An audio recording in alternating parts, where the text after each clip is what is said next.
No kid can claw 4 talons across, like, what? I think it's true to form that these police officers have no idea what they're doing. You know, they're trying to cement the show in realism.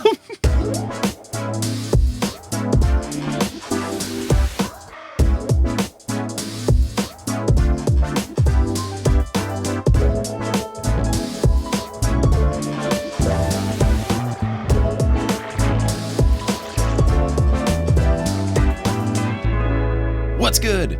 Thank you so much for tuning in to another episode of The Newest Olympian. My name is Mike Schubert. I'm the titular Newest Olympian. I'm a 31-year-old man who never read the Percy Jackson books as a kid. I read them as an adult. I saw the bad movies, I'm watching the good show, and now we're talking about the good show. And I am here joined by someone, because I'm never on this quest alone to determine if this is a series that the world has been sleeping on. I am joined by someone that you might know from their incredible work at comicbook.com doing all things Percy Jackson and beyond. You also might know them from absolutely stunning the red carpet, and by red carpet, I mean blue carpet in the suit and sneakers. It's Liam T. Crowley. Liam, how's it going? Mike, it is an honor to be here. We spoke before. We had an episode before. That one has been published, right? No, so that one hasn't. Okay, that one whoa, was going to be, yeah, a little peek behind the curtain. We recorded an episode about demigods and monsters, which was going to be on the schedule, but because they moved the show up to December 20th, and we recorded that a while ago, it wasn't going to fit in. So now I think I'll be doing it probably after we do the show, maybe before Heroes of Olympus. I'm not quite sure. So there is a Liam episode in the bank, but this is weirdly the second one we've recorded. But your TNO debut, question mark? So this is possibly my debut, but anyways, a little insight into the first time we recorded. That intro wasn't there. You watch the bad movies, you're watching now the good show, and hearing you say that out loud, I was like, oh my God, we're actually here. Like, I've seen the episodes up to episode 4, obviously, but like anytime someone says that, I'm like, we have made it to this point. Yes. Wow, it's sinking in. It's wild. It's so wild, and it's bizarre, just everything. The show is here. I still can't believe that I was at the premiere, you were at the premiere. Nothing feels real, but it's here, and it's good, and people are seeing the show, and they're loving it, because how could they not? It's very special. When that certified fresh graphic came out, I was like, ooh. Because I was feeling good, but I was also feeling like, if it landed 75 to 85, I still would have called that a huge success, because Rotten Tomatoes, the way it works for people who don't know, is anything that is given a thumbs up is considered contributing to 100%. Anything that's a thumbs down contributes to 0%. So it's not an average score of like, oh, someone gave it a 98, someone gave it a 72. It's an average of 100 or 0. And the fact that it landed at 97, meaning 97% of people give this thing a thumbs up, that's incredible. I'm overjoyed to see the response that fans have had. Yeah, it's been really nice, and we are here to discuss episode 4. Now, we have had you on the podcast twice, so people will have heard you give your background of how you found the series, but let's get into what is normally our second-time guest question. Which cabin do you think you would be assigned to if you were in the Percy Jackson universe? I don't know if you've taken one of those quizzes or anything like that. I've taken a couple of quizzes, and I always land on 2 different godly parents. One being Poseidon, but the other, which I want to be a little bit more unique, because our titular character here is the son of Poseidon. I get Apollo a lot. And, I love music. I love the summertime. I love the sun. I love a good chariot. So I feel like son of Apollo fits me pretty well. Love a good chariot is good. That feels like Instagram and Twitter bio material. Something, love a good chariot. Yeah, I'm going to edit my bio right after this. So let's talk about episode 4, I Plunge to My Death. Another great selection of chapter title for episode title. And this one, of the 4 episodes, the shortest. It's only about 33 minutes total, meaning with credits, it's really only like a 28, 29-minute episode, which is interesting. I like that they are showing that they're going to just make the length fit whatever the content is and not necessarily force it to be a little bit longer. And I think it's good. It's never feeling like it's dragging. It never feels like there's stuff that needs to be cut. I appreciate that they are changing up the length. Maybe that means we'll get a really long episode 8. Who's to say? I really hope so, because that's also something, as someone who covers entertainment for a living, anytime Marvel shows come out, we used to do theory articles on how long the WandaVision finale is going to be, how long the Falcon Winter Soldier finale is going to be. I'm not getting my hopes up too much, because Disney Plus rarely exceeds 60 minutes. And also, too, when I spoke with like the showrunners and director, they would always tell me, the big thing when they factor in pacing is the demographic of their audience. It's great that, people like me, people like you, Mike, are watching the show and enjoying the show, but this is tailor-made for an audience of like 8 to 12-year-olds, probably. Like, they want to attract kids who are first being introduced to Percy Jackson for the very first time. And so I feel like a 33-minute episode 4 is a very strong sweet spot. So I would be surprised if we ever touch like a 55-minute, but at the same time, when there's more material to work with, I don't know how you get to Olympus and everything that happens back at Camp Half-Blood and, the Master Bolt, blah, blah, blah. I don't know how you wrap that up in less than 45. Yeah, I feel like with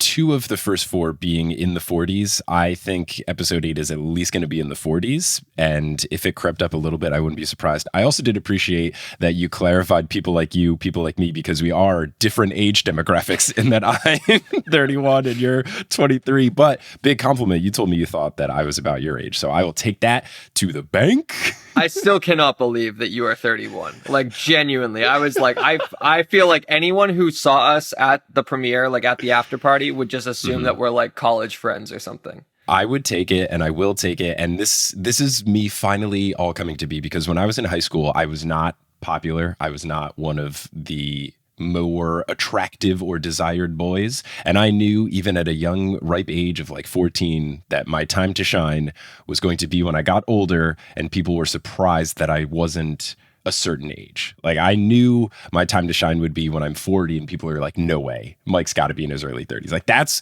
what I've been holding out for. And to all my other late bloomers / non-high school thrivers, I see you. We can do it. You're escaping Ganymede, if I'm not mistaken. That's a little Chalice of the Gods reference to anyone who read the book. Ah, perfect spoiler, in which I have no idea what you're talking about. It's not a spoiler because it's out of context. Exactly. My Ganymede knowledge, unfortunately, starts and ends with the 2 times they show up in the Sea of Monsters movie. Oh boy, let's go on to the TV show because it's way better than that. Now, what we have this episode starting with is first an underwater shot, and I did get a little bit of terror flashbacks because the pool did look strikingly similar to the pool from the Lightning Thief movie, like the original one, and I was like, oh no, we're back. But thankfully, it is not that, and instead, it is a very cute and funny scene with young Percy and Sally, and we do get good trying her best but still frustrated single mom Sally with wonderful quotes such as, "We have been in the same position for 15 minutes," when Percy said he's trying, and "Percy, we paid for this class."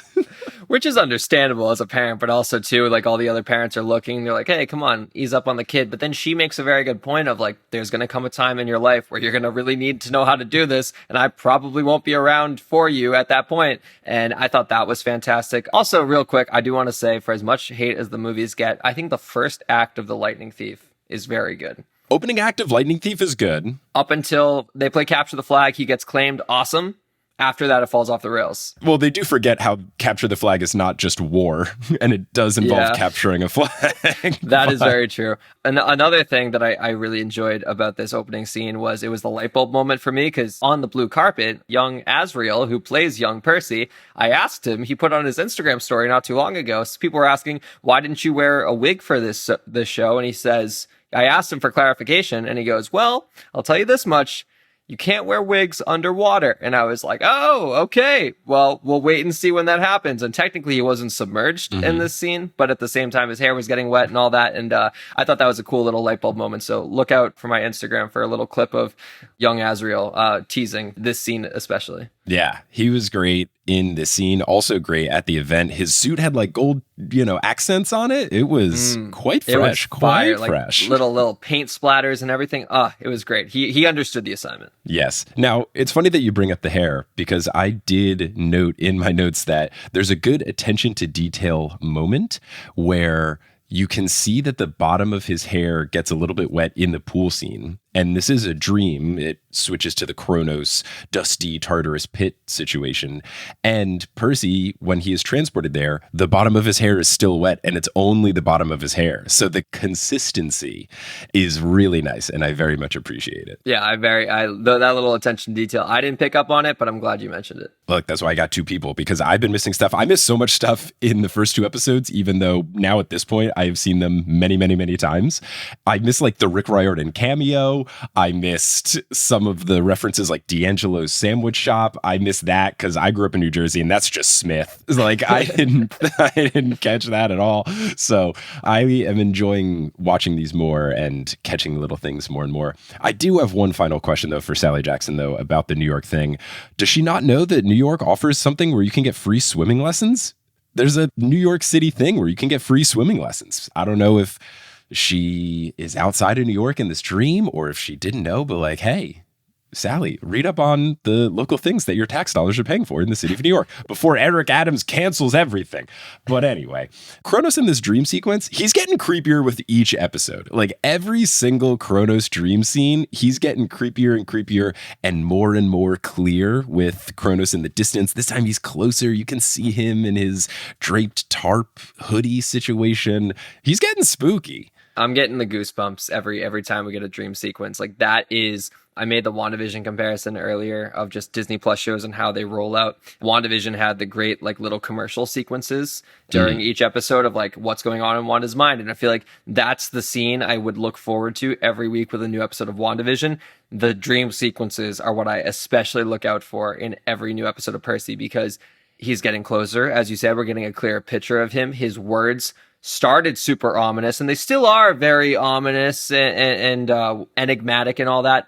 But we're getting a clearer vision. We're getting a clearer painting of what his whole mission is going to be. And one thing I hope though, I hope we don't see him fully this season. I don't want them to tie a look to Kronos or a face to Kronos yet, because I feel like we saw that like in the Harry Potter movies, Voldemort in the Sorcerer's Stone, when he's on the back of that professor's head, looks very different than when they eventually decide to go with Ralph Fiennes. Yes, played correct. Voldemort in Goblet of Fire, I want to say. Yeah, that is the first time that he comes truly as noseless, big, scary guy that we know and love /fear/hate. Yeah, so in that sense, I'm like, and the same thing happened with Thanos too, of like the big bad of the Marvel Universe. We first see him in the post-credits of 2012's Avengers, and then by the time we actually meet Josh Brolin in the full like CGI flesh in 2018, because it was a different tint of purple in Guardians and Age of Ultron,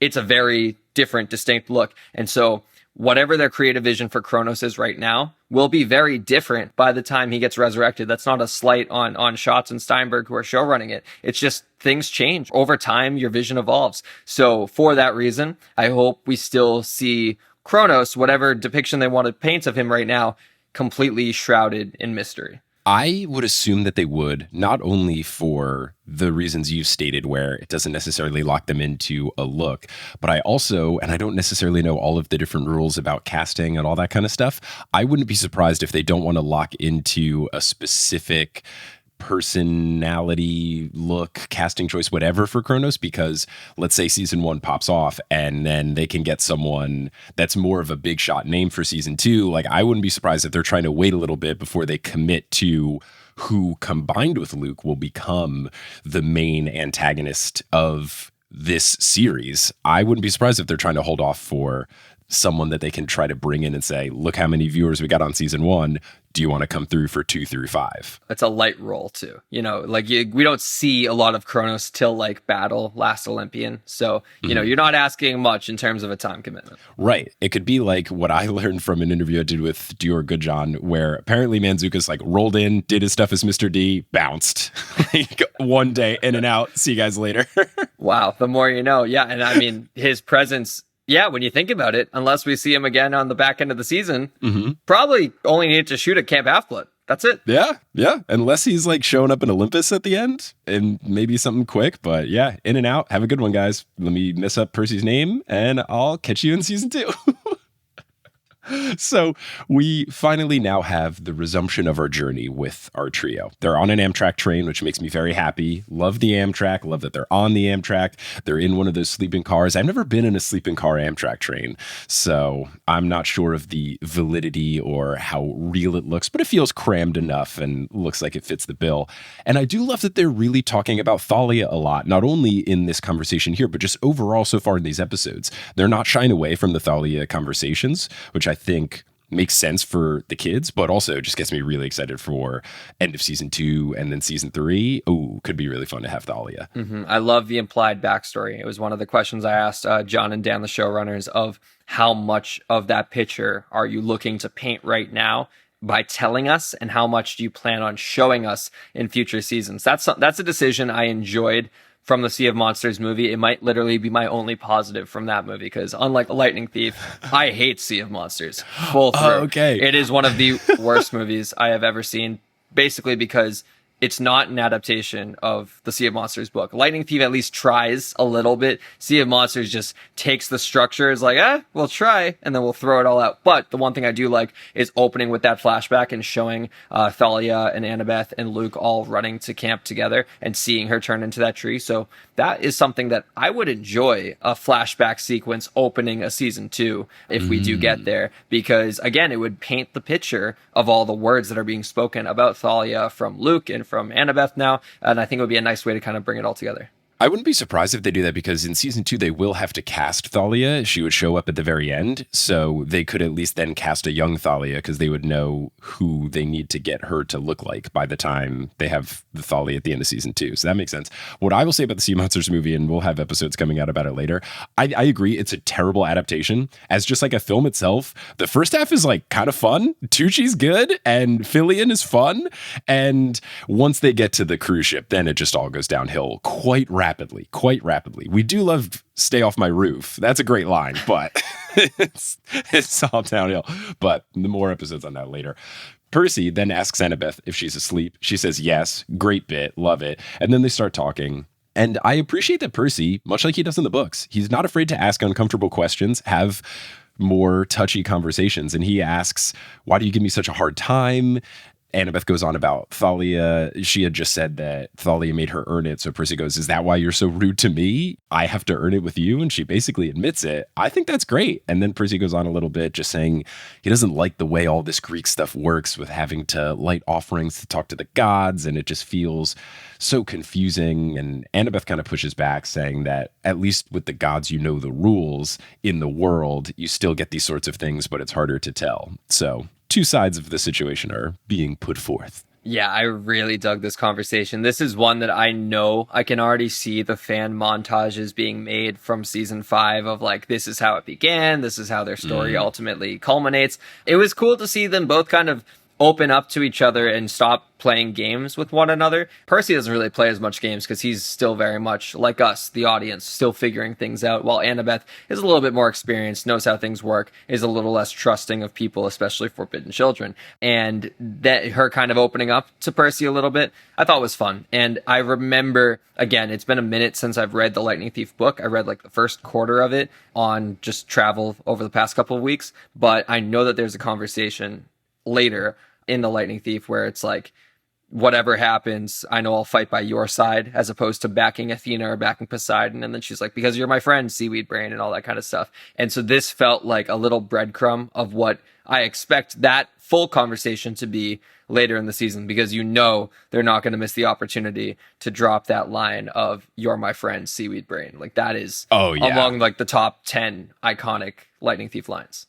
Right. Since they put in "you drool when you sleep," I feel like they are going to for sure get in the first Seaweed Brain line. There's no way that they're not going to get that one in there. And people are going to, understandably, be very excited when that finally happens. Now, what we also get in this conversation, which is fantastic, and I'm glad that this found its way into the series, even though we got this in the book back in Jersey, we get grouchy, lack of sleep Grover, which I always enjoyed, and I love that he finds his way here. He's grouchy, he's grumpy, he's sassy, and he decides that he needs something to eat. And as someone who can be a bit grouchy when I'm hungry, I appreciate Grover letting people like us have a place. You know, people can see that we do exist, and I'm not mean in the morning. I just need a little bit of food, and then I'll be more personable. I guess it's like the "don't talk to me before I've had my coffee." I'm like, I need some food, and then you could talk to me as a non-coffee drinker. Coffee applies to me in that scenario. My coffee did not hit till 2 p.m. today, and my productivity also did not start till 2 p.m. today. So our trio is sitting by the window. We assume they've just eaten, and Percy wants to ask some questions. Annabeth is annoyed by Percy wanting to ask questions. She kind of pokes fun at him a little bit. And I know that this is something that kind of has to happen. Like, we need the little bit of the butting heads, but I'm getting to the point where I'm like, can these two start liking each other? And I just like want it. I know it will get there. I would have to like reread the book more diligently to see exactly when they kind of switch to being friends, but I'm hoping, and I would assume by the beginning of the next episode, based on what happens in this episode, we will start getting it, especially with all the Waterland stuff. So I think we're going to get there, and I'm excited to get there. I'm really glad you brought up that point, Mike, because I've been seeing this on socials. And I'm not saying that you're saying this right now, but it kind of falls under that umbrella. So many people are complaining about the first 2 episodes. I mean, they were fine, but there's way too much exposition. This is the first 2 episodes of the whole series. This is where exposition happens. Like, I know what you're saying, because it's like, we know where that relationship goes and we want it to blossom further. But I'm like, it's easy to forget. We're on episode 3 of 8 of what could end up being of 40. Yeah. So it's like, when you look at it like that, this is the time of like, on the flip side, if they are liking each other by this episode, you're going to get the same people on socials being like, oh, they rushed into the Percy Annabeth full relationship. And it's like, I just want people to be like, I know everyone, probably the most recent Percy Jackson books they read were probably the Heroes of Olympus series. So with that being at the forefront of your mind, it's easy to forget the 9 books it took us to get to Blood of Olympus. So it's like, everyone, it's going to be okay. It's a good thing they're taking their time. Everyone, it's going to be okay. We're going to get there. In fact, we're going to get there next week with the Waterland episode. Right. I think it's going to be totally fine. I think it's okay. And yeah, I think even with the first 2 episodes, like the exposition conversations don't feel exposition dumpy. Like they found a way to work it in naturally. I think it's good. And yes, I recognize that it's me being a bit hasty with it. And I'm sure by episode 5, it's going to be just fine. And also, as something that I've pointed out, the way that the show is operating, a lot of the stuff that in the books happen when they're at camp for chapters and chapters and chapters, that kind of happens along the quest. So I feel like the Percy and Annabeth melting of coldness, kind of by nature of the show, has to happen along the journey. So I think it's fine that they're kind of still at odds. I think it's just me as person who likes them together. It's like, oh, come on, I just want them to be friends with each other. It's also the nature, too, of a serialized show as opposed to a movie, because within each episode, there is technically a 3-act structure, so it's easy to forget that really Act 1 of this show is like episodes 1 and 2. Act 2 is like the quest, you know, from like 2 to probably 6. And then Act 3 will probably be 7 and 8. And so it's like we opened kind of midway through a resolution and we end midway through a resolution. Like, we're not going to get whatever is set up at the beginning of the episode resolved by the end of the episode. And for anyone who's trained to watch movies, myself especially, like, I have to remind myself of that, of like, okay, this is why things feel a little clunky right now. Percy then on the train out the window sees centaurs instead of what would be in the book, the Nemean lion moment. And I feel like as a series standalone, this makes sense since we've seen centaurs, but it does make me a little sad that we don't get to have what I thought was a really cool moment when you read book 3 is, oh, the thing that Percy saw on the train, that's cool. And I feel like it's probably just one of those show adaptation things where it makes more sense just to show a thing we've already seen, especially because they use this as the way to talk about the Pan stuff, which I think is a really smart decision. I think it would just be one step too many to have Percy not know what that is. They have to explain the Nemean lion, but not too much to where it's confusing. Then get into the Pan stuff. It gets messy. So I think it made sense to show centaurs here. Yeah, the only downside is I wish there was some party pony, like a flag or something. Like I know they're mostly based in Florida, if I remember correctly. There's a lot of them, but Florida, the chapter of Florida is quite strong. Okay, so there's probably a chapter out in Missouri. I feel like that would have been cool if they were like holding like a party pony flag or something. But yeah, I hear what you're saying. These are the little things you gotta pivot and move around for just the nature of TV. And also too, any book decision that does get changed for the show, I really don't look too far into, because I'm like, well, Rick approved of it, so 100%. It's obviously like he has a greater vision at stake here. Right. Rick and Becky would both have to give anything a pass, so I think it's going to be totally fine. Anything that gets changed, they would have good reason for it. But I do think this Pan description is really nice. It's effective.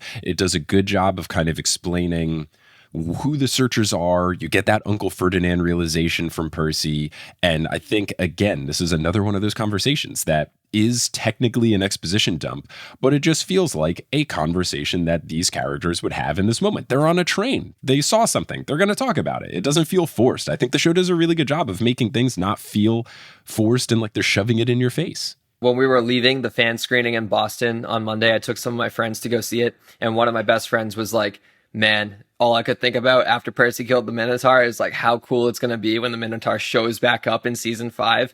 And on the flip side, I got that same feeling when Grover's talking about Pan. All I could think about was it's Battle of the Labyrinth, right? Yes, it is. Like, oh my God, that moment of like, here's Grover talking about it. I'm getting chills right now. Like, here's young Aryan Samhadri, I believe like 14 years old when he shot this.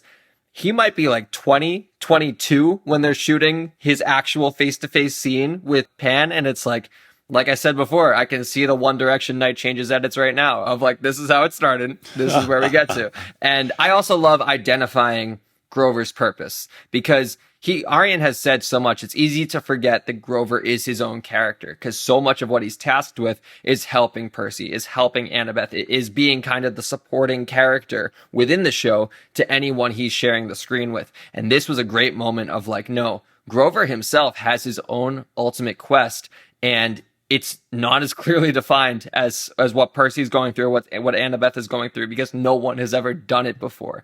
I love that. Yeah. And the show's doing a good job of it because we've seen Grover moments alone with Grover and not Percy. Him looking at Percy longingly when he's first going on that walk with Chiron, him consulting the council, talking to Helena, the tree nymph. We're getting some of those Grover solo moments. And I think it's going to be really fun when they get into Sea of Monsters. I'm interested to see how they do it. I do feel like they're going to want Aryan to be a major player in the show, even though in that book, it's kind of more like Grover's on ice as we bring in Tyson. I think that the show is going to show more of those things of what's it like when he's with Polyphemus and all of that. And I think that will truly cement what you're saying, that Grover is not just Percy's sidekick. He's not just Ron Weasley. He is truly going on his own journey. And he's his own character, for sure. So Annabeth then starts clarifying stuff about the prophecies because Percy was wondering about that. Annabeth gives him the notion that sometimes it's vague and you don't really know what it is and you kind of have to let it come to you rather than force it. And then they are interrupted by the train police who have them go to their cabin. They ask what cabin they were in. They were 17B. And then they are trying to blame these 3 kids for the destruction. We saw some sort of flying creature fly into the window. And now we see that it's destroyed. There's stuff all flying around. And they're blaming it on them, to which Percy replies, "Oh, come on," in a very angry New York move. And I love that a character that I have seen in the books, A-Cap Jackson, is in the show. He hates the police. It's great. He is all about standing up to them. And Annabeth doubling down, asking twice if they're under arrest. Smart. She knows what to do, knows how to handle yourself in a situation. I like it. I was screaming at the screen when this was happening because I was like, do you not see the claw mark? There's your evidence. Like, I understand kids can break a window. No kid can claw 4 talons across the banister up in the like top of the bunk. Like, what? I think it's true to form that these police officers have no idea what they're doing. You know, they're trying to cement the show in realism. So then they are sitting back in their chairs and you see the cops kind of whispering back and forth. And Percy has a great line where he says, "We're just killing time until we find out that guy's a werewolf," right? It's just great. It's so perfect that he would guess that he's a monster but not say a Greek one. It's a little tiny thing like that I really appreciate the joke, where your instinct is to be like, "Oh, Percy, how ridiculous. It couldn't be a werewolf. It would have to be Campe or whatever." I didn't even process that, but yeah, that's a good shout. He's still getting acclimated to the world. Mm-hmm. And then we have the introduction of Suzanne Cryer as Echidna, and she is great. I loved her as an actress in Silicon Valley. I was very excited for her to be cast as Echidna. I like the spin that she puts on Echidna. Like, the concerned mother makes sense for the mother of monsters.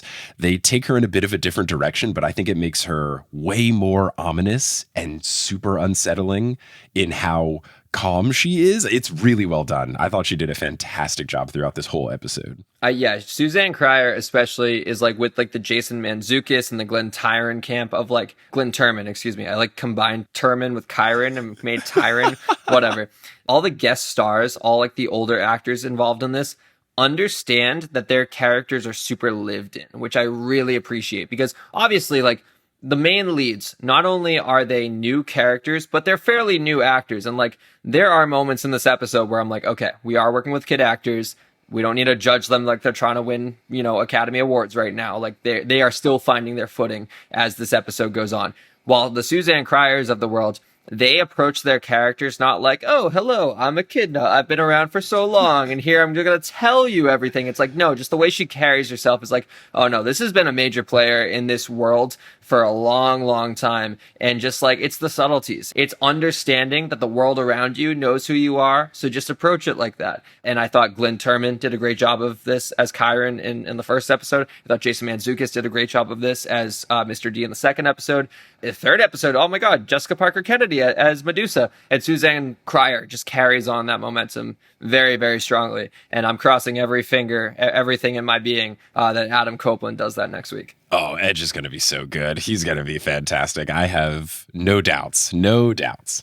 Percy now, in response to Echidna saying a little bit of things once it's pretty clear that she is a monster, Percy talks smack, which I'm glad we're getting smack talking, taunting Percy Jackson. He says, we've faced a few monsters like you, and we've sent them all packing, which is good. That's a good little dig. And it's funny seeing that they have defeated one monster, or I guess two. I guess they defeated Electo as well. So they have done a couple, but it's great. And Echidna is not intimidated at all. She is just ready to let the little pet train and hunt and go after them. I like the practical effect of it all. Whatever they did to make the little dog carrying case shake around, I don't know if they literally just had someone underneath shaking it, but I liked that it was really just a bag being shook as opposed to some CGI rumbling. It looked very real because I'm assuming it was fully practical. Yeah, those little things make the world of a difference. And it also allowed the Chimera's full reveal to be that much more impactful. Yes, for sure. And the other thing I really like about the scene, because Echidna does establish there is a purpose to what she's doing with the monster, it makes her villain monologue make sense because she's trying to scare the children and thus have the Chimera be trained to smell and track fear. So it's one of the few times where a villain monologue has a reason. I am vamping because I want you to be scared, as opposed to other things where it's like, why did you just explain the entire situation to James Bond? Now he knows what to do. So I appreciate that. This was fun. And then we have more of a scary scene where the tail of the Chimera comes out and stabs Percy in the chest, and Annabeth returns with a stab of her own. We saw her getting that dagger out, and she stabs the tail, and then they begin to run away. They escape the train, and then they are on the move. And when they're running across the tracks, I don't know if it's just because I watched this movie very recently, but it gave me huge Train to Busan energy. Just like the empty train tracks with people running across from something scary really felt like that movie to me. Sure. Yeah, I like that comparison. Something that I'm was so glad they did was that, the next step is going to the St. Louis Arch, because I was so scared. I'm watching this scene. I've watched the trailers millions of times at this point, and I'm like piecing together in my head. I was like, uh-oh, that scene of Annabeth stabbing the Chimera just happened, and it's on a train car. Is this whole battle about to take place on a train? And I was like, I know that these are book changes that Rick and Becky are approving, but I was like, don't take away the St. Louis Arch. Like, we need to have that scene. And I was so relieved when the train stopped and they got off it. I was like, okay, we are actually going to see it, because I understand too the task of, like, in my head now, the film reporter in my head is thinking, and I'm like, okay, well, it probably would have been very expensive to do what they have to do at the St. Louis Arch. So maybe they did cut it, but rest assured, all my woes were solved very quickly. Yeah, I was worried as well. The line that had me the most worried was when they are getting questioned. Annabeth says, we can't spend our day answering questions in a St. Louis police station. And I was like, oh, don't have the train going through St. Louis be St. Louis. And I was worried because of that, but I felt confident that they were going to be in the Arch, because the Chimera clip in the trailer, I had a slight argument about this with Phoebe from Monster Donut when we were talking about Comic-Con and trailer stuff. she had picked up on the stabbing of the tail having windows on the side. So she thought the whole attack happened on the train. But when you see, even in the trailer, the Chimera walking, I was like, that looks like what's supposed to be the top of the arch. Like, I'd never been to the top of the arch, but that looks not like a train. And we were going back and forth about, is the fight on the train or is the fight in the arch? And it's funny that we are both correct. It's on the train and then the arch. But yeah, I was really starting to get stressed that they wouldn't go to the arch. I'm like, how are they going to figure out the water powers? What are they going to do? So I'm glad they get to the arch under different circumstances, but they get there. Before we get into that, though, let's take our little mid-roll break here, the lightning brief, talk about updates with the podcast, stuff like that, and then we'll talk about the rest of the episode. Hello and welcome to the Lightning Brief Shubio edition. That is correct. I'm back in New York City. Holiday travels are complete, and I'm excited to talk about new things for the podcast, especially now that wildly we are halfway through this season of the Percy Jackson show. If you have finished the episode, but I guess not halfway through what I'm posting, because there's still half of this episode and then there's bonus stuff. Anyway, you may have noticed that I've been posting stuff on Mondays and then these episodes on Wednesdays after the show airs on Tuesdays. There will still be more bonus content to come, other interviews in the works, especially if you enjoyed Suzanne Cryer's performance as Echidna in this episode. But I just want to give the heads up that I'm not sure that I'll be able to get the episodes of the podcast about the episodes of the TV show up as quickly as I have been for the first 4. Some stuff may change where that's possible, but I will be working as quickly as I can to get those out not too long after the episode airs, but it might not be exactly on Wednesday, might be like Thursday or Friday. Just depends on how workflow things go. But basically, if you follow the show on social media and if you are subscribed to it with whatever podcasting app you are using, then whenever an episode goes live, you will be notified. And I will try to update the schedule over at thenewestlympian.com/about the best I can. But things are kind of up in the air and I'm not exactly sure how things are going to go. So I'm just going to do my best. Now, other things with the podcast. We are currently restocking some of the out of stock merch items. I believe at the time of recording that the Camp Regular Person shirts are still out of stock. We still have some beads though, and the pens are being restocked. So we are working on getting those stocked. And then also we've got live shows coming up. Now it's 2024. 2020 tour is here, baby. We've got a whole mess of shows coming your way and I would love to see you at those shows. Got a Florida run of shows in February. On the 8th, 9th, and 10th, we will be in Gainesville, then Tampa, then Orlando. And then February 18th, I'll be in Denver. That show is getting close to selling out. So if you're thinking about getting tickets, you should get those. And then February 20th, we'll be in Phoenix. And then doing a North Carolina run in March 9th, and 10th, we'll be in Raleigh and then Charlotte. You can get tickets to all of these at thenewestlympian.com/live. And it will be very fun. All the shows are going to be a blast. And you should come. It'll be a good time. Come through, make some new friends. It's great. They're very fun.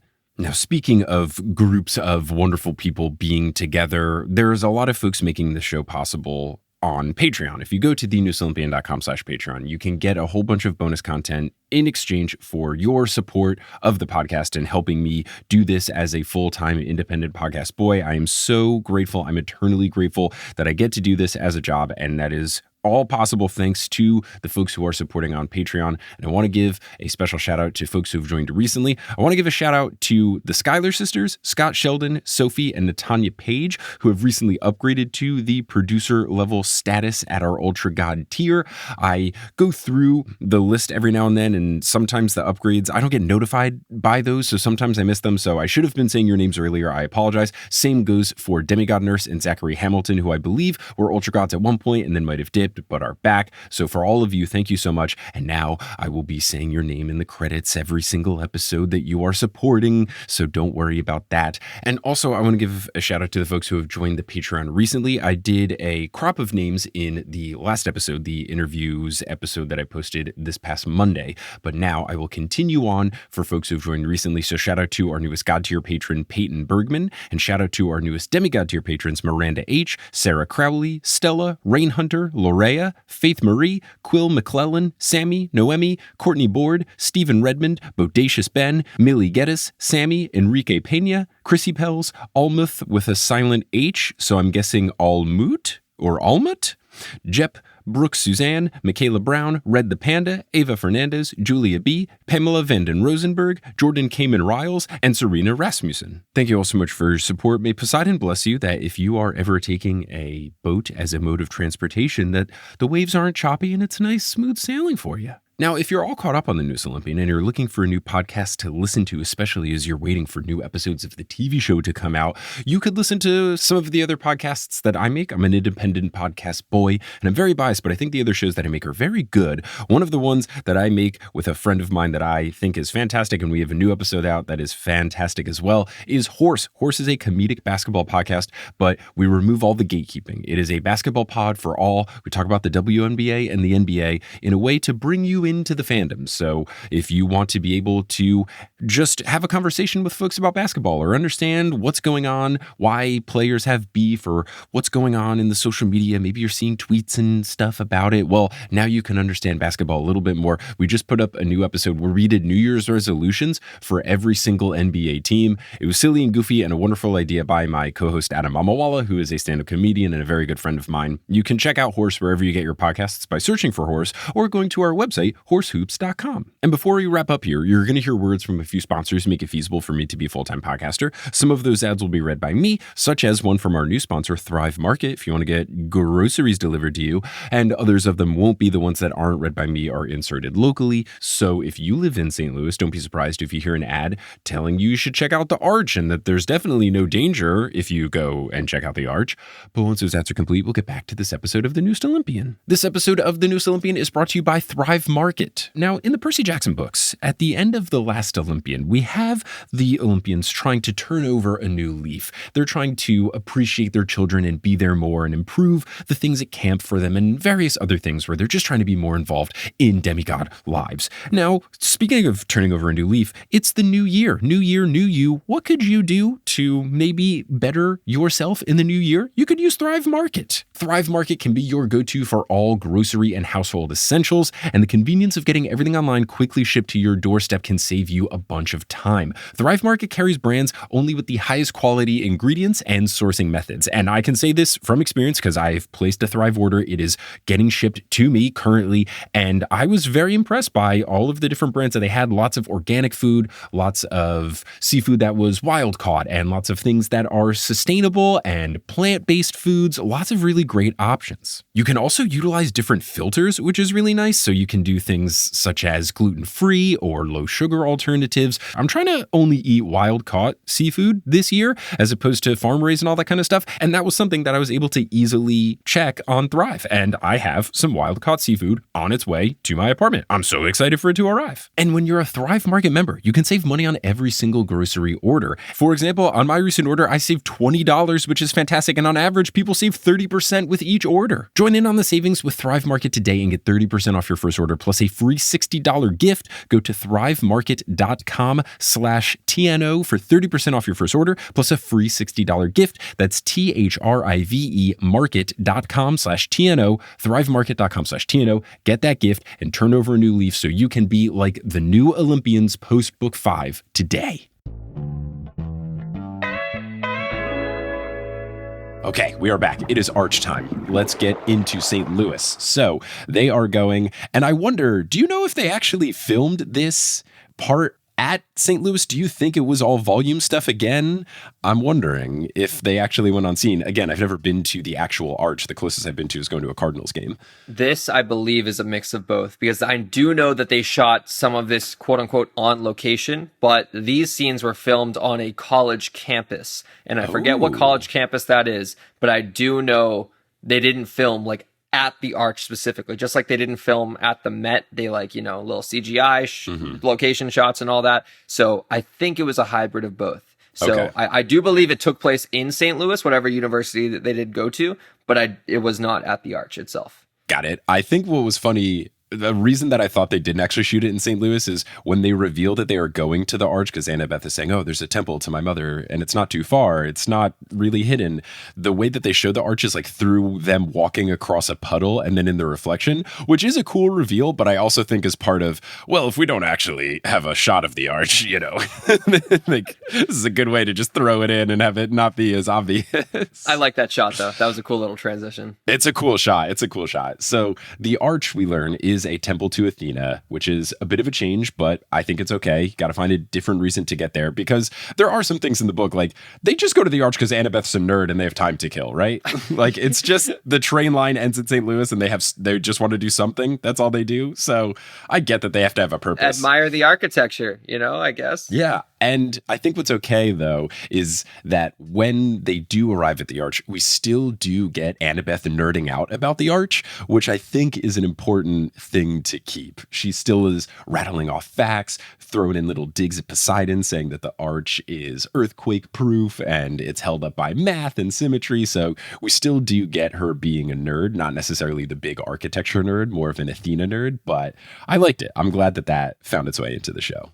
And I think also that runs parallel with a change they made in episode 3 where they kind of stumble across Auntie-Ems, if I'm not mistaken. And it's not so much of we're not lured by the smell of cheeseburgers and like, oh, well, we have time to kill, I guess. Like in the book, like as we're seeing these changes unfold in the show, it reminds you that in the book, they are super gullible. Like for as strong of demigods as they are still 12-year-old children and they are still very susceptible to just the environment around them. So yeah, like the change of in the book, oh, well, I like architecture and we still have 9 days until the summer solstice. So we can spend at least 12 hours here. While here it's like, no, this is going to help us. We're going to pray to Athena and hopefully everything works out. Yeah, I think with the TV show, it's going to be harder than the book. When I'm reading these, especially because I only started reading them a couple years ago, I have to keep reminding myself they are 12, they are 13, they are whatever age they are.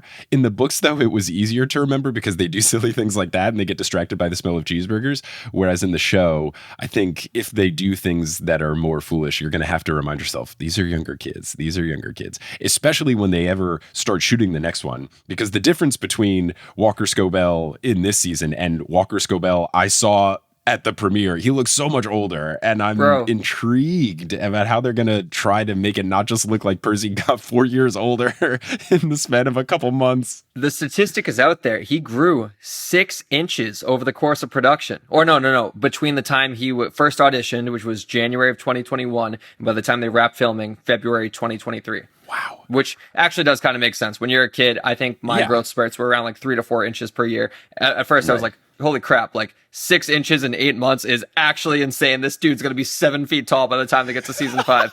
But no, yeah, he's growing at, an appropriate rate for an adolescent. And we are going to get a much older Percy in the later seasons, but that's okay. We've watched Stranger Things. We're used to this kind of stuff. Yeah, I think it's going to be fine. I think the funny thing, though, was just, it was funny at the premiere going from watching episode 2, where Luke is significantly taller than Percy, and then meeting Charlie and Walker, where Walker's like got like an inch on Charlie. It was such a weird thing to be like, wait a second, I just saw you 5 minutes ago, and you two looked very different. But look, that's what it is. It's just going to be, and it's fine. It's okay. We just have to, I hope people remember. Like, I hope this isn't a thing where people get all nitpicky, like, oh my God, he looks so much older. It's like, yeah, because that's how the world works. It's not, especially with the strike throwing a wrench into this thing. If there was no strike, I'm assuming they would already be mid filming too, right? Or like they would have at least started earlier than whenever they get to start. I know season 2 hasn't been renewed or announced yet, but we'll see. I also like, there's an addition, Grover just having a hatred of Manifest Destiny at the Arch. I thought that was a fun ad. That didn't find its way into the book, I don't think, unless I'm forgetting. But I liked that it was in the show, whether that was a book thing or a new thing. Was that when he was just pointing out the like animals and like taxidermy? Yeah, it's like him talking to Annabeth saying that this is what the Arch is about. And Annabeth saying, no, mortals think that this is what it's about. I'm talking about what it actually is, a temple to Athena. And then they really drive it home when Grover looks at a thing that describes Manifest Destiny, and the image is someone killing a boar of sorts or a water buffalo looking thing. And then he goes off to try to figure out train stuff. And then Percy says to Annabeth, oh, he doesn't like when people mess with nature. So again, kind of driving home that Pan point. I love that we're building towards that. It's going to be big. Yeah. Annabeth, I appreciate, shows regret for snapping at Grover. Her and Percy have a little bit of small talk. Percy makes a little, again, classic, like one of Percy's jokes that is super goofy with doing a little British voice for like, oh, coming right down, I was using the potty. Like, it's good. Just little 12-year-old humor feels very authentic. I love it. That was a fun moment. And yeah, like I like that we're getting a little hint of the goofy Annabeth Percy relationship. Yeah, they're melting that coldness a little bit, almost completely, when Percy starts talking about Poseidon, saying he doesn't want anything from Poseidon, and almost saying that he trusts Annabeth more than Poseidon at this point, before Annabeth stops him saying, oh, you were about to call me a friend, which I think will make the because we're friends seaweed brain line hit harder, because she's already in this episode pointing out, you almost called me a friend. Like, I think it'll be a good aha moment. And on top of that, too, something I didn't even piece together was when they're on the train, he's opening anytime he asks a question with, this might be a stupid question. And then he says it again of like, another stupid question. The second half of that line is, because you're my friend, seaweed brain, any other stupid questions. So like, these are the seeds getting planted right now. The seeds of monsters. But also, we have a point. This is one of my favorite lines that I'm pretty sure is from the book, where Percy says, I've only been a demigod since last Saturday, so don't listen to me. If that's not from the book, it felt super true to the book. It sounded familiar, but I love that line no matter what it is. It's just a really good and true to Percy type thing to say. So then we have them talking, but their conversation stops short because Percy collapses. The poison from the tail sting is starting to kick in. So then we jump cut to Annabeth and Grover just splashing fountain water on him, which is so funny. Such a great comedic moment. And what really heightens it is you have two people walking by looking very confused. And then, I got to get this guy in the podcast. Guy on phone that gives condescending look to the kids in the fountain. Incredible extra work. Incredible work from this guy. He's on screen for half a second, and it was a captivating performance. I remember when this scene not got leaked, but there was, again, this was shot on location. So someone filmed this fan camera, like, you know, off in the distance. And I remember watching, I believe it was like last July of 2022. Wow. Annabeth and Grover splashing water on Percy, and people just being like, oh, son of Poseidon. Confirmed. And it's like, well, yeah. I don't know if you've read the books. I don't know if you see the trident in the show logo, but yeah, that's what we're getting. So they try this, it's not working, and then Echidna shows up. I do love whatever happened. There's a car that just goes like flying down the street. I just enjoy that little moment. She starts walking up slowly and very menacingly. We have a moment where, at least according to the subtitles, eerie whispering takes place and you can't hear what's being said, but it's being established now in the show that monsters can kind of telepathically communicate with the demigods and just say it to one person. So clearly she has said something to Annabeth, because Annabeth asks the other two of them, did you hear that? And neither of them did. So then they decide that they're going to go in. Annabeth explains to the group that there's an altar at the top and they can ask Athena for help. They go inside, and when they're in the elevator, they see Echidna and the Chimera inside the temple. So Grover is concerned, asking, that doesn't make any sense. That means Athena would have let them in. Why would Athena do that? And Percy keeps pressing, what did she say to you? What did she say to you? And Annabeth reveals that she said that her mother was embarrassed by their impertinence and that will be her doom. And Annabeth says, you know, we sent in the Medusa head and now Athena is embarrassed. Why would she be embarrassed is my question. Like, wouldn't it be kind of cool that your daughter defeated Medusa, someone that you canonically don't like? I'm wondering what is the embarrassment of it. Well, I believe, because I've only seen episode 3 once, and I've seen the other 2 episodes like 6 times. I forget when they explain this, but I need to rewatch the whole first half of the season. But the point is, there were some people who were chatting at the premiere, people who had also seen screeners, and they are under the impression that they might have changed a little bit of the Medusa, Poseidon, Athena dynamic to be more of Athena and Medusa had a little thing going on, as opposed to, I believe in canonical Greek mythology, Poseidon and Medusa have a fling. I think the show made it seem more like that. The show, from what I'm remembering from episode 3, was more of Medusa worshipped Athena, and then Poseidon showed her love, and then she started to be embraced by Poseidon, and then Athena got jealous or whatever. It wasn't super clear how it all worked out, but I don't know that it was implying that Athena and Medusa had a romantic relationship. It was more of just like Athena was a god, Medusa was a worshiper of that god. Interesting. Well, it would make sense if Athena was like, if that was a former fling, and then that former fling's head shows up on Olympus's doorstep, and that was something that like caused a rift between her and Poseidon in the first place. Like, I feel like there are a lot of ways as to why Athena would be embarrassed by that, but my mind immediately goes to that option of they were once an item, and her former flame's head showing up kind of causes some turmoil. Yeah, I also wonder if we're taking it a different direction. I wonder if it was, I didn't kill Medusa, I cursed her so that she would have to live with this forever. Now that you've killed Medusa, it's undoing the thing that I did, which was curse this person to have snakes for heads forever and never be able to have someone close to her. And especially if we're thinking of these immortal beings where things last for thousands of years or short punishments are hundreds of years, maybe Athena was upset that Annabeth ruined her cool punishment that she did for this girl. So I'm not sure. That's a good shout too, because it the Olympian gods are very soft and fragile, and that could be interpreted as a weak showcase of power. Yeah, and maybe if we take it just the simplest way, it's a bit of just like general irreverence towards the gods, because it is kind of like them not necessarily like begging for attention, but it's definitely not burning food to talk to them. Like, it's certainly a different step. So maybe even if it's outside of the particulars of the Medusa relationship,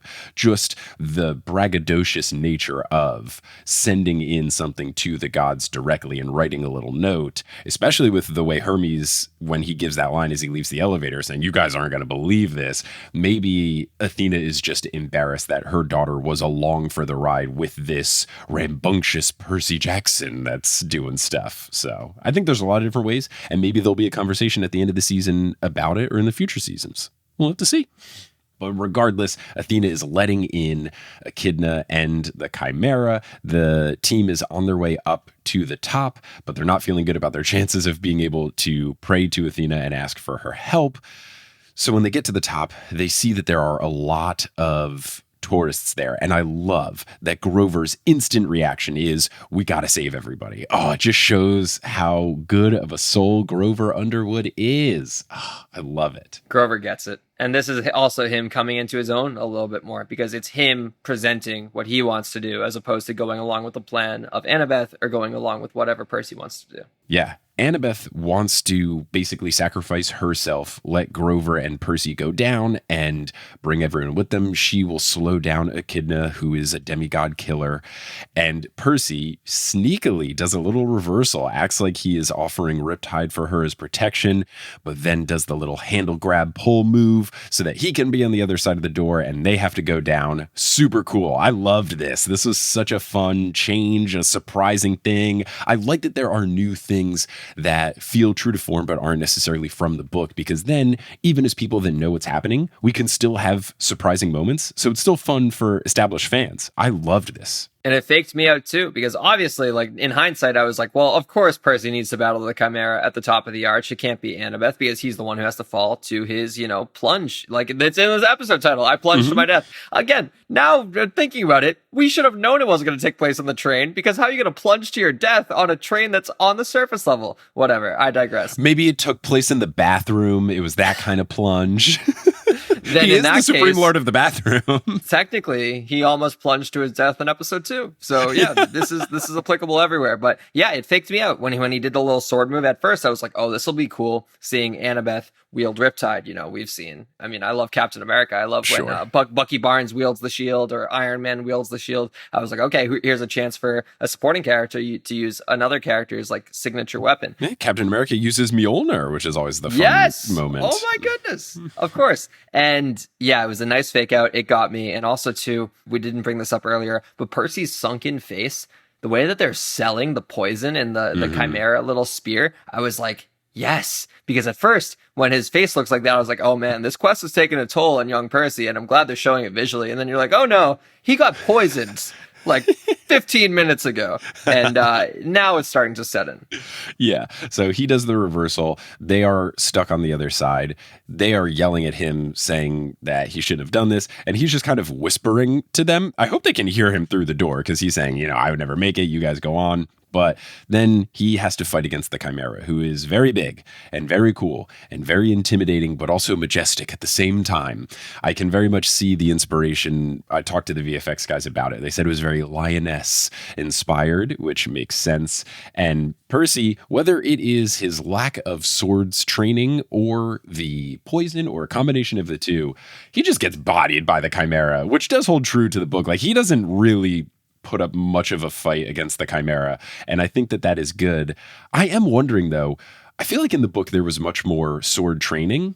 Are we going to get a situation where Percy learns more, whether that's Annabeth teaching him or something? Because this guy, if the same person who fought the Chimera is supposed to defeat Ares in a fight, I'm not so sure. That's a really good point. Because like you said, when you were first starting that thought, I was like, oh, well, he'll probably train in like a season 2 or season 3. We'll get a montage. But it's like, no, this dude needs to be pretty well equipped with a sword by episode 7, maybe episode 8. Like, I don't know when he's going to get that training per se. And right now he's kind of like falling with style, shout out Toy Story, of like trying to get his way around things. And I'm also glad he didn't defeat the Chimera because like you said, it is true to the books, but it's also like when he mentions we've fought monsters before and we've sent them all packing. You can only get lucky so many times before it starts to hurt the suspension of disbelief. Again, I know we're in a fantasy land. We're suspending our disbelief with every episode, but still the fact that he gets through like the Minotaur with a little bit of luck, he gets through Medusa again with a bit of luck, with the Yankees cap and a whole team effort and a whole team. Like you said. So it's like, this is a scenario where it's like, I could understand maybe him sidestepping and the Chimera falling with him. However, I'm glad that this was more of a no contest. He won by count out. He won by disqualification. This was not a decisive 1, 2, 3 Chimera's, shoulders on the mat. Yeah, for sure. I think it makes sense for where he is in his journey. And it's something that can bug me if I'm watching other, whether it's YA or just other like superhero finding out their powers story. Too often you jump from, I have no idea what I'm doing, to I'm the greatest fighter the world has ever seen. So I like that Percy's skills are not truly here yet. So then the Echidna slashes Percy. The Echidna kind of knocks him into the wall, then spews fire, and there's fire all on the floor, which looks really cool. Echidna makes a hole appear in the floor of the arch, and it's not looking good for Percy. He's hanging eventually and dangling. Echidna starts talking smack. At this point, I noticed that the high-pitched violins, the suspense violins, have been working overtime. They have been going, I think, since maybe even Annabeth was saying that she was going to sacrifice, which also made sense because of Echidna saying it will be your doom. Annabeth, who loves a prophecy, maybe is like, I have to be the one to stay back. But those high-pitched violins had been going for quite some time. And I think it's good because once he loses his grip and starts to fall, those violins completely cut out and you just get wind whooshing noise, which makes that fall so scary, especially the way they shot it with the falling back and the first person view and the turn. Oh, I really love the way they did that. And I also loved that they recognized the geometry and the geography of the arch not being that close to the water. So rather than Percy just fall into the water, which I know people love to clown the books for, having the water come out and reach him with basically a water tendril, I think makes more sense from a logistics point of view. And it also makes the Poseidon thing of it a bit more impactful. It's not just, oh, he happened to fall in the water and the water saved him. It is Poseidon actively saving Percy, which I think really ups the sentimental stakes. Yeah, shout out Bear McCreary. That dude was composing like rent was due in this episode. Even some of the stuff in the earlier episode, it just feels so like whimsical and fun and YA. Like the tone of this score feels very Harry Potter, and I mean that in the best way possible. Like, yes. It's establishing a feeling of like childhood nostalgia with something that's completely new yet familiar at the same time. Yeah. And like you said, the decision with the violins and then cutting it out, that shot of him falling out of the arch, I want that on a canvas on my wall. It's gorgeous. Yeah. It's a stunning shot. And I love what you said about the water literally reaching out, because now I hope his reaction to that in the next episode is not so much complete sympathy for Poseidon, because we know like it's very deserved of like, where have you been? But kind of understanding there are larger forces at play and he's kind of on your side, but he can't be there completely. But when you need him the most in that fight or flight scenario, he's there. Yeah, it's really nice. And speaking of the scoring, I was thinking of that because I think now that I've watched the first 4 episodes, I am getting into recognizing the score and singing it. Like now I'm singing the ending credits, ba-da-da, ba-da-da, ba-da-da, ba-da-da, ba-da-da. And I was thinking, wow, okay, I recognize the song now. And literally I thought this is kind of getting into Harry Potter territory where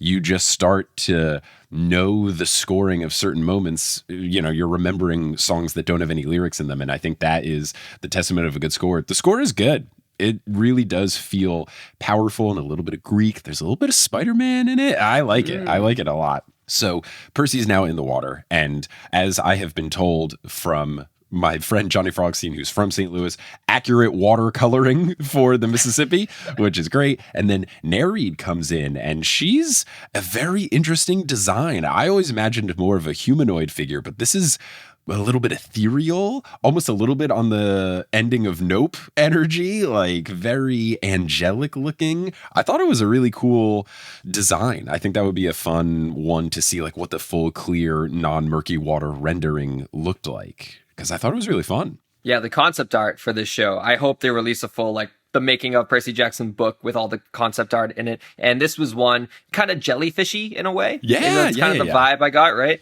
And I'm glad they didn't show it in full HD, because this is something where I think the bright lighting, I said this on another podcast, I said it on my podcast, Riptide Radio. There you go. Something that's going to hurt this show is the CGI in bright lighting. I did not think Alecto looked great in episode 1, and it's also because it's bright day, you're on the Met steps, the shiny pearly white is glistening, there's not a cloud in the sky, but the Minotaur looked fantastic. And what was the thing there?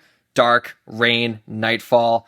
You know, so this is a situation where I think if we zoom in on that kind of like baby blue water and we see the water nymph in like full glory, perfect, I don't think it would look super great. And so I'm glad that they kind of kept it like mystery and illusion-y, because that's what John Steinberg said of how we're following Percy's journey of he is experiencing these things. So if he is confused in that moment, which he obviously would be, he's learning to breathe underwater. He just fell from the St. Louis Arch. He's not going to have a clear picture of what's in front of him. So it makes sense that us as the audience also do not have that clear picture. Yeah. And I like the rest of this scene with Nereid explaining that she was sent by his father and encouraging him to recognize his powers. It is a cool learning of the powers moment. He doesn't just instantly think, oh, okay, I know how to breathe. This is weird. But he is slowly coming to and has to be coached a little bit towards learning to breathe underwater, which I think tracks because that's just a very scary thing to have to do. It's one of those things where your brain is just like, I'm not supposed to do this. I'm not a fish. What's going on? So I really enjoyed it. And then he does take that breath in and the episode ends on such a cool moment. And I stayed through to the credits and the stuff for the after scene for next week on. Oh, I'm so stoked for it. We're getting Ares. We're getting the Fates. We're getting Waterland. Percy's in a weird chair where metal's going on him, which I guess might be a Hephaestus thing.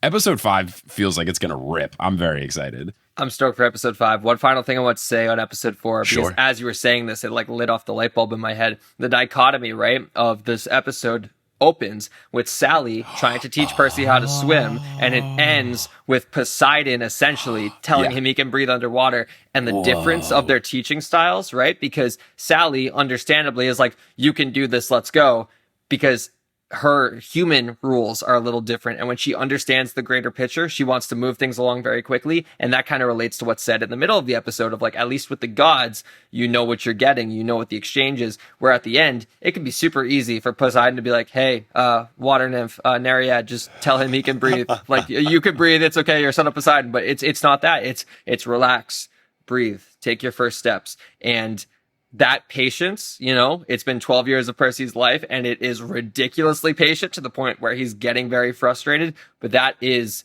the difference of a god's teaching style versus a human's teaching style. And I think that also contributes to the fact that these gods, these immortal beings, have been around for thousands of years. So 12 years for them might be a week in the human world. And so when you kind of compare and contrast the two, again, a lot of people want to paint Poseidon as a villain, and I understand that, but the best villains are the ones who think they're the heroes of their own story. And I think that we're training the audience right now to think how Poseidon's thinking. It maybe doesn't make him sympathetic for you, but at least you can understand a little bit where he's coming from. Yeah. Look, I think everything there is good. And they have the line from Nereid saying, oh, it was so hard for your father to stay away. So I think they are getting a little bit of trying to make Poseidon likable, but I hope they don't skew too far into recognizing that he does have some faults. I don't think they're going to do that, though, based on how grumpy Percy is towards him. I think they are going to hit that balance right of the complexity of Poseidon. He has good sides. He has bad sides. He's certainly better than some of the other folks on Olympus, but he's not perfect by any means, and he's not just fully sympathetic. So I think they're going to hit that balance right.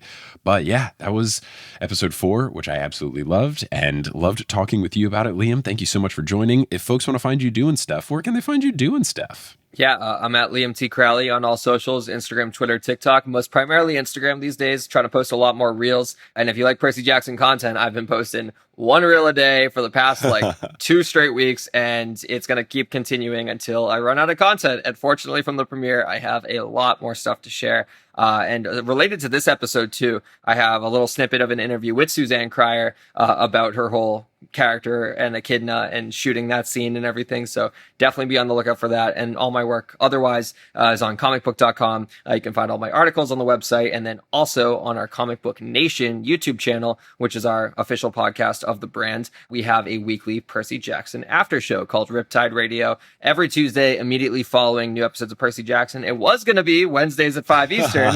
And then, of course, they surprised us with a primetime release date. So fortunately, because we have that primetime slot now, the after show will now exist live immediately afterwards.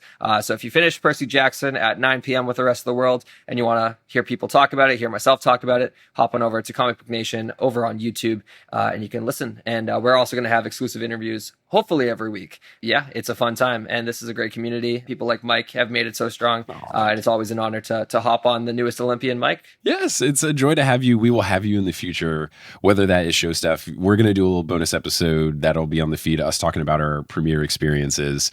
So folks will hear that. They'll eventually hear that Demigods and Monsters episode. And then when I get into Heroes of Olympus Town, you best believe you're coming through. That's going to be some fun stuff. And then obviously, as we're going to just continue to manifest, I know you're a big manifester. Look, the show hasn't been added for more seasons, but we're hoping, that it wasn't just a one and done being at that premiere, having that fun time. Let's run it back 4 more times at least. I think that would be a good time. I'm there. I'm there. Let's do it. Well, Liam, thank you so much for joining. Listeners, thank you for listening. And until next time, when we see the wonderful stuff that all will come through episode 5, until then, I'll see you later.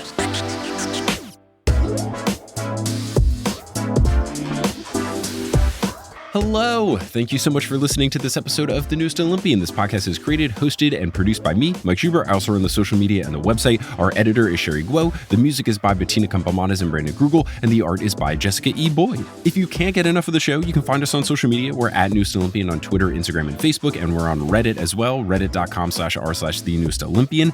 And if you really can't get enough of the show, you can check out the bonus content for the podcast at thenewestolympian.com/Patreon. There's a bunch of bonus content. You can get exclusive merchandise, lots of fun stuff there. And if you want other merchandise, you can go to our merch store, thenewestolympian.com/merch. I mentioned the Patreon, so let's give a shout out to our producer level patrons: Kelsey Gillespie, The Damn Steve Nuggets, Vicky Garcia, Ellie Haskov-Chova, Veronica Bartova, Frida Vikstrom, Megan Moon, Craig McRoberts, Taylor Payne, Sabrina Balsiger, Boney Pony, Polly Burridge, Nikki Harris, Tatiana Schmidt, Sandra Rose, Josh Sayre, Josh Wilkie, Abby Ryan, Ashton Gabrielson, Marco Redhouse, Sam Reeby, Riley Kiddes, Mary Kelly, Mrs. O'Leary, Milo Kim, CC Reeds 23, Sandkopf, Julia Kendall, Ricky, John Drielsma, Rayla Matthews, Riley Draken, Luna Kadoon, Sky Mallory, Per Sasabeth, Aiden Parziani, Biggest Tyson Fan, Hunter Landstrom, Captain Jack Rackham, King Bastion, One Damn Distraction Coming Up, Ginger Spurs Boy, A Cup of Solace, Meg Roy, Lux, Neil, Olivia Krinicki, Mrs. O'Leary is Best Doggo, Bradimus Prime, Keepo Guy, McKenna Finley, Skylar Sisters, Demigod Nurse, Zachary Hamilton, Scott Sheldon, Sophie,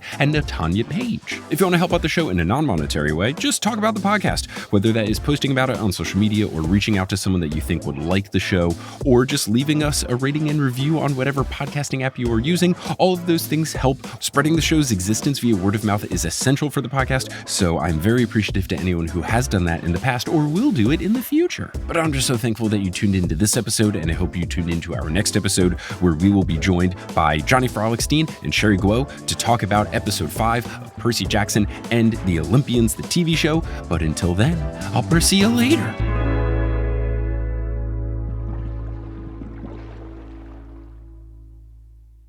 Hey everyone, how's it going? It's me, ASMR Mike. So here in the studio, I have something that is wrapped in bubble wrap, and I'm just going to pop a couple of the bubbles for this ASMR mix. I don't want to pop too many of the bubbles because I might use the bubble wrap to mail something in the future. So here is going to be me crinkling and then popping some bubbles.